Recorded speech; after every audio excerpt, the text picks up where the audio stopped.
I'm starting a new series on fascinating small countries around the world, and today, let's kick it off with Qatar, the Middle Eastern powerhouse.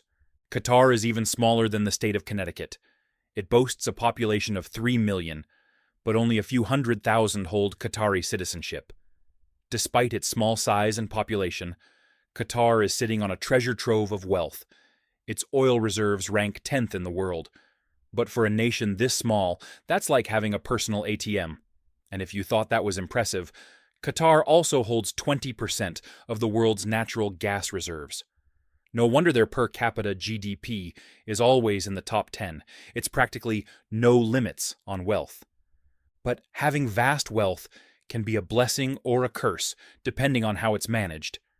Imagine a kid inheriting a massive fortune. Sounds great, right? But what if that kid's just a toddler? That's Qatar for you. Tiny, but with a fortune that could make Scrooge McDuck jealous. And guess what? They've not only survived, but thrived, growing into its wealth.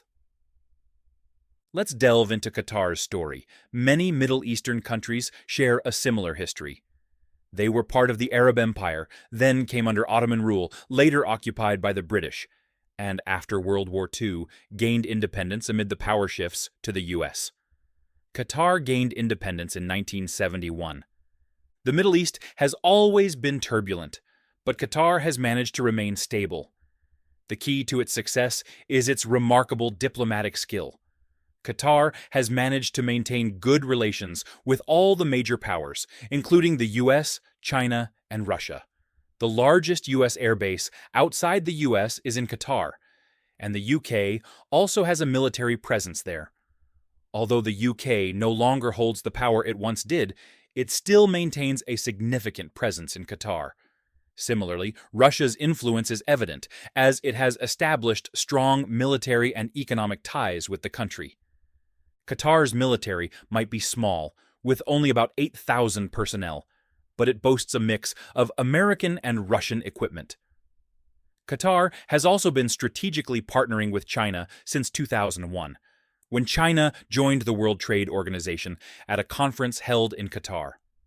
By 2015, Qatar established a yuan clearing center, showing its strategic foresight. Qatar's adept diplomacy extends to its neighbors. In the Middle East, there are two major players, Turkey and Iran.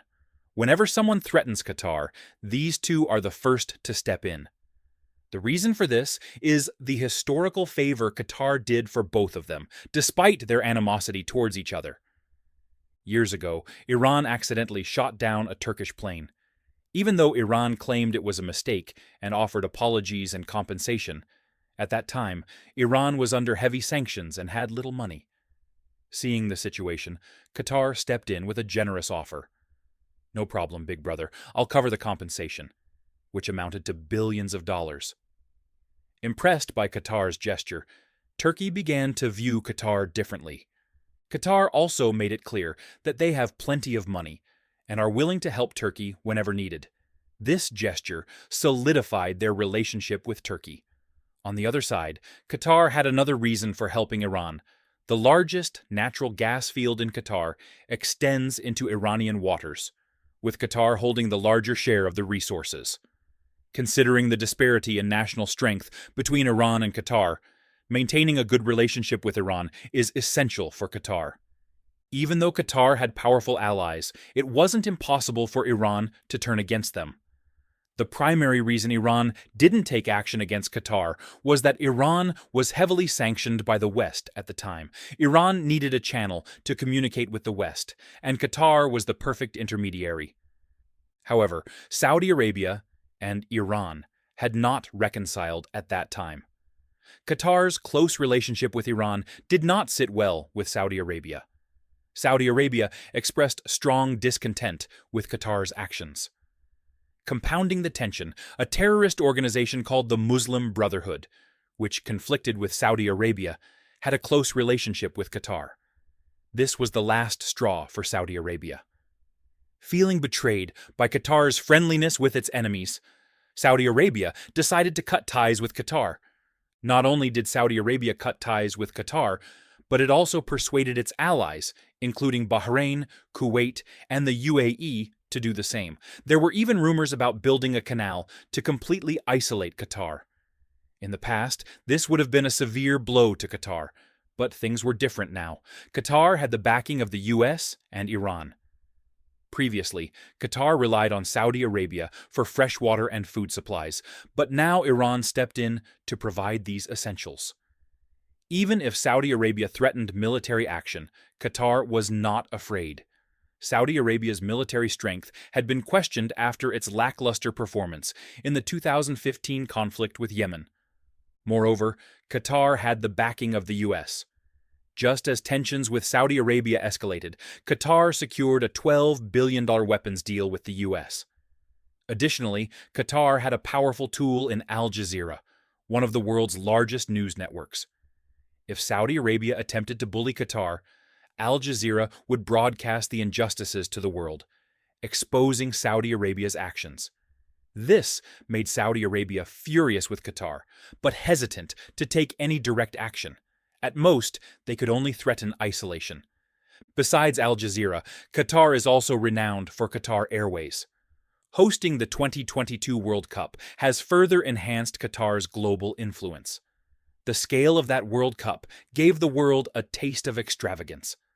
Qatar spent a staggering $200 billion on the event. To put that in perspective, the previous World Cup in Russia cost $11.6 billion. In fact, the combined cost of all 21 previous World Cups, excluding Qatar's, is about $50 billion. Even accounting for inflation, the total would be around $80 billion, yet Qatar spent $200 billion on a single event. If Qatar had budgeted more conservatively, that amount could have funded 50 more World Cups. When Qatar was bidding to host the World Cup, several countries were competing against them. Critics argued that Qatar was too hot. Qatar's response? We have money, we'll build air conditioning. Concerns were raised about the lack of quality stadiums and grass pitches. We have money, we'll build 10 world-class stadiums and import the best grass. Concerns about accommodation? Qatar built an entirely new city with over 100 hotels. Their wealth and willingness to spend it overwhelmed the competition. The 2022 World Cup highlighted Qatar's financial might in an unprecedented way. Life for Qatari citizens is characterized by high living standards, thanks to generous state benefits and substantial government support.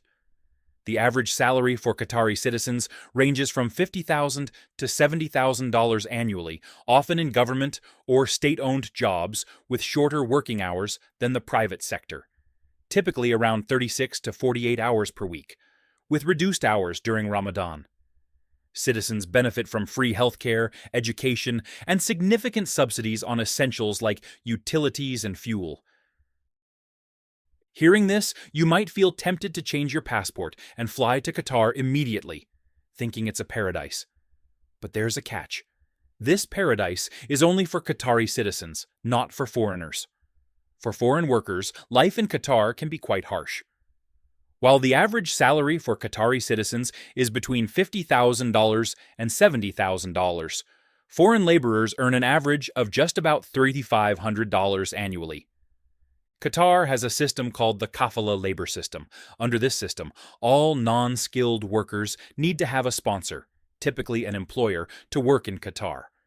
To secure sponsorship, workers must surrender their passports to their employers.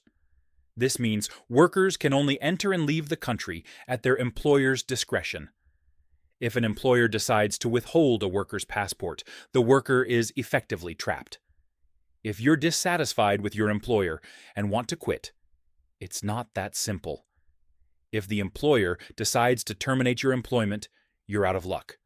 The most frightening part is that this system is state-sanctioned in Qatar, and all employers operate under these rules, making it a form of modern-day slavery. Additionally, the climate in Qatar is harsh, with temperatures often exceeding 40 degrees Celsius, 104 degrees Fahrenheit. There's no air conditioning provided for laborers working long hours, sometimes up to 10 hours a day in these extreme conditions, which can be life-threatening. There's also a common fascination with the idea of polygamy in Qatar. where one man can marry up to 4 wives. However, considering the gender ratio of 3 men to 1 woman, even Qatari men find it difficult to find a wife, let alone multiple wives. The severe gender imbalance is due in part to the country's deep-seated gender inequality. In Qatar, women are often treated as commodities, viewed as private property rather than individuals with rights. The reality for foreign workers in Qatar is starkly different from the paradise it may appear to be for its citizens. The labor system and social norms create a challenging and often oppressive environment for those who come seeking employment. Among the countries in the region, Qatar is one of the least secular. Girls attending university must be covered from head to toe, almost wrapped up like mummies, and there are separate schools for males and females. Despite this, some people still want to work there, or even marry into Qatari society. Given these conditions, it's better to admire Qatar's wealth from a distance. It's fascinating to see the luxury and opulence, but it's not a place to seek employment or move to without understanding the reality.